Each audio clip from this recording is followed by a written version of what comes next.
Amici bellini, siamo in vigilia di Pisa-Napoli, in vigilia di tutte le partite ovviamente, e ci sono un po' di dubbi di formazione, mi arrivano anche degli spifferi oltre a quello che ci dice Sky, quindi facciamo un po' di ipotesi, intuizioni, cominciamo.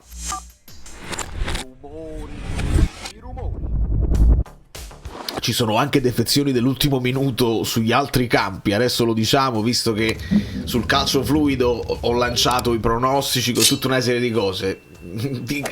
Potrebbe cambiare parecchio visto quelli che saltano, ma adesso ne parliamo.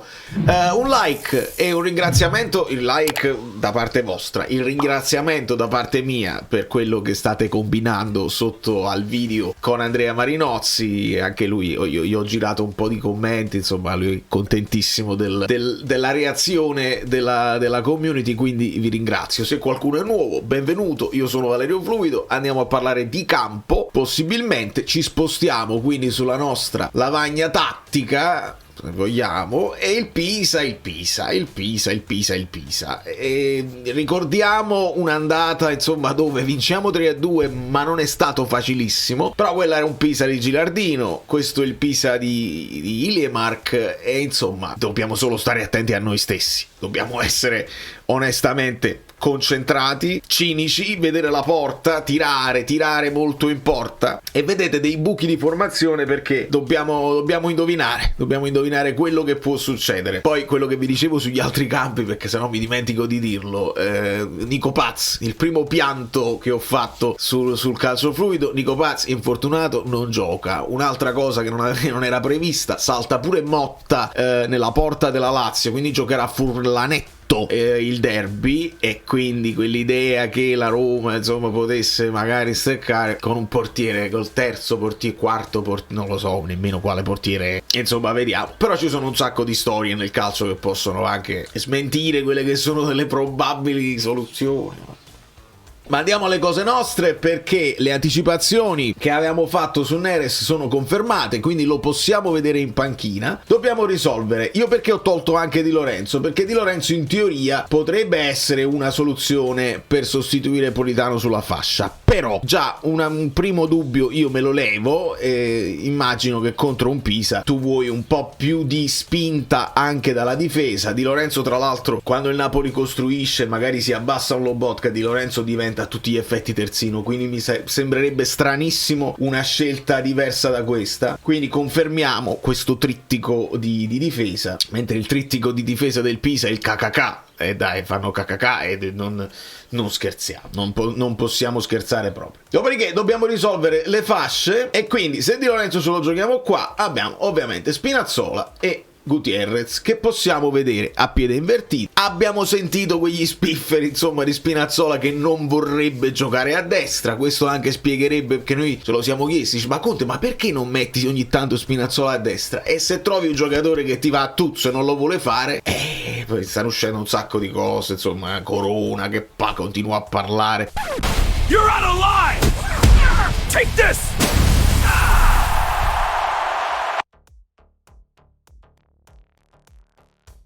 Approfondiremo tutte queste cose. Ora non è il momento, quindi mi rifiuto di mettere Corona in mezzo per cavalcare polemiche. Non è il caso. Facciamo sti 3 punti, poi l'ultima partita con molta calma, e poi parleremo di molte cose, perché Conte può saltare, ma poi se i giocatori restano, quali restano con merito, quali restano scocciati, ne parleremo. Quindi uno Spina qua e un Miguel qua. Con uno Spina qua la buttiamo lì così. Alisson resta molto largo come al solito, quindi Spina che si inserisce, così come anche Gutierrez, avrebbe senso. Sono due che puntano l'uomo, quindi è quasi un doppione, se vogliamo, perché fanno lo stesso tipo di lavoro con il pallone, mentre un Gutierrez da questa parte è uno che può andare pure fino in fondo per i cross, quindi lo sappiamo come funziona. Occhio, perché uno degli spifferi che mi arriva è la possibilità anche di vedere Vergara. Il famoso Vergara che qualcuno diceva, ma hai Vergara in panchina, perché non lo metti? E forse lo mette però non vi piacerà, come non piace a me, sentire che la possibilità è di vedere Vergara al posto di Santos, il che, anche facendo il paio con il video di ieri, Alison Santos rappresenta quel caos positivo che soprattutto contro una squadra che si chiuderà, ti aspetterà, li devi puntare per creare superiorità numerica. Poi Santos sta dimostrando anche un certo feeling con il gol e quindi li dobbiamo tenere quelli che segnano. Però il fatto è anche che possiamo rivedere De Bruyne. Allora, se De Bruyne lo vediamo qua, perché questa è la zona dove lui ha fatto vedere i cross più belli, le imbucate più precise da questa zona qui. Allora, con un De Bruyne qua, con Santos li abbiamo visti, però se c'è un Vergara, con Santos che potrebbe cominciare dalla panchina e poi te lo puoi utilizzare a partita in corso, io mi augurerei di vederli a piede invertito, perché Vergara lì sulla sinistra, sai, è molto meglio qui, che può rientrare, può andare ad accompagnare Højlund così come lo accompagnava Neres, quindi teniamo presente anche Neres, però è appena recuperato. Il fatto di vederlo in panchina non significa, e lo sappiamo bene, non significa che è al 100% della forma e quindi ce li hai perché non li usi, non è così. Però qualora servisse è chiaro che li puoi buttare dentro, quindi questa è una delle possibilità. Con Spinazzola e Gutierrez invertiti, cioè coi piedi loro, potresti favorire di più i cross, però non lo so quanto i cross possono essere efficaci quando il Pisa si andrà a difendere a 5. Qua ci sarà quel Touré, che è un giocatore molto alto, molto fisico, che andrà poi a raddoppiare, a mettersi in aria anche per i cross, e sappiamo che statisticamente i cross, se non hai poi dei grandissimi crossatori e dei bravi giocatori ad attaccarli, possono essere azioni quasi sprecate, perché ne abbiamo visti tanti che poi non vanno a buon fine. Quando trovi un blocco basso chiuso, ci devi arrivare anche per vie centrali, ci sarà l'intruppo, ma bisogna scompaginare, bisogna creare quelle situazioni dove magari vai a sovraccaricare una zona e quindi questo che fa? Devi andare a seguire, oppure ci sarà qualcuno libero e può arrivare qualcuno poi a rimorchio, quindi bisognerà fare tutto questo con velocità e anche prendendosi dei rischi che sarà inevitabile prendersi, perché bisogna mandare anche i difensori in avanti. Il Pisa ci ha fatto vedere nelle ultime partite di giocare più che altro con due punte, Moreo e Stojkovic stanno giocando. All'andata avevamo anche un Tramoni tra le linee, quindi era più un 3-4-2-1, in questo momento stanno facendo vedere più un 3-5-2, ma dipende veramente dalle posizioni, perché ti aspettano, quindi quando poi ripartono si butteranno negli spazi che troveranno liberi, non è una questione di biliardino. Ancora una volta, come ogni settimana, qualcuno dice ma forse Meret, però poi alla fine gioca sempre Vania, e quindi là è anche una questione che chissà, se Conte effettivamente può decidere di restare, di rilanciare, si sta facendo anche un discorso per il mercato, insomma, se Elmas sparisce praticamente dai radar, abbiamo più l'idea che non lo vogliono riscattare. Se Meret non si vede mai, probabilmente siamo arrivati alla fine del ciclo e cercheranno una squadra. Dalla panchina avremo i vari Juan Jesus, che però anche lui utilizzato pochissimo in questo finale, e anche lui ci fanno sapere che ci salutiamo. Gilmour, situazione diversa, Conte ha sempre detto di apprezzarlo, ma evidentemente Lobotka gli dà più garanzie. Olivera, che ancora si è dovuto spiegare lui e quell'intervista dove avrebbe parlato del traffico di Napoli, polemiche inutili, finitela, fatevi una vita. Elmas l'abbiamo detto, Giovane che dovrebbe tornare in panchina. La partita che ha fatto da titolare non mi è dispiaciuta, però serve qualcosina in più secondo me in quella zona del campo. Mazzocchi, che potrebbe essere una di quelle soluzioni anche sulla fascia al posto di Politano, però onestamente, così come Beukma, di cui si parla per la storia del Liverpool che sarebbe interessato, e Anghissà, che se stesse bene noi lo metteremo sempre titolare in questa squadra, un posto si trova, ma ad oggi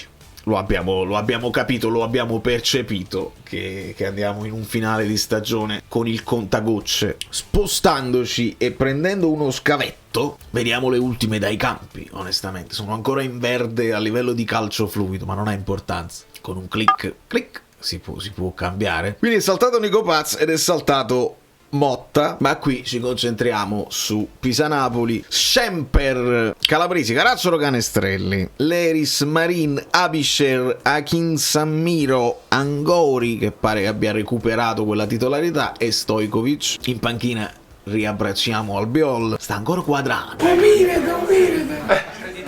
Sembra quasi che sai, poco. Allora,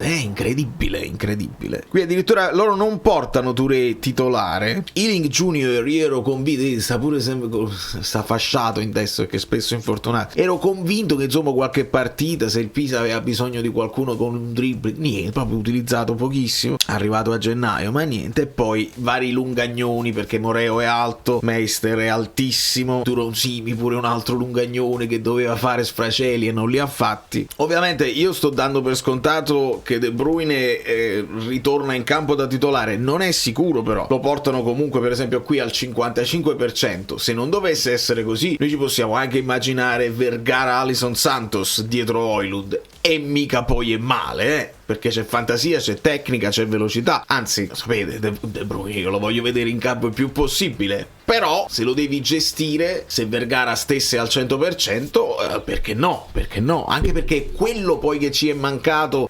nel momento in cui siamo passati con questo modulo e la coppia Højlund-Neres stava funzionando benissimo, poi è venuto meno Neres, Vergara l'ha preso bene quel posto e poi ci è mancato anche lui. È veramente difficile. Però questi sono i dubbi. Per completezza vediamo anche l'altra app. Qui portano Touré per il Pisa e Vural invece di Angori, o Touré o Angori in ballottaggio. Nessun grande cambiamento per quanto riguarda il Napoli fuori casa contro le piccole, gol fatti media di 1.9, 2 gol li dovremmo fare da statistica, gol subiti 0.7, troppi, si arriva quasi a un gol subito, lo potremo subire, mi va bene però.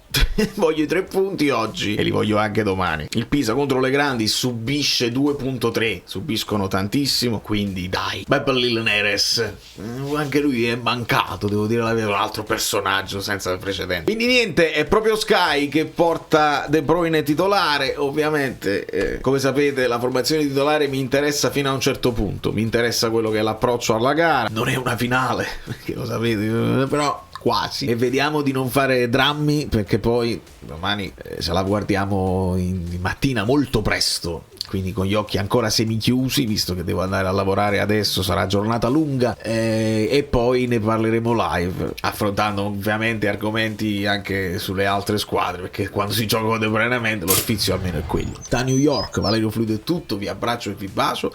Qual è la vostra formazione preferita?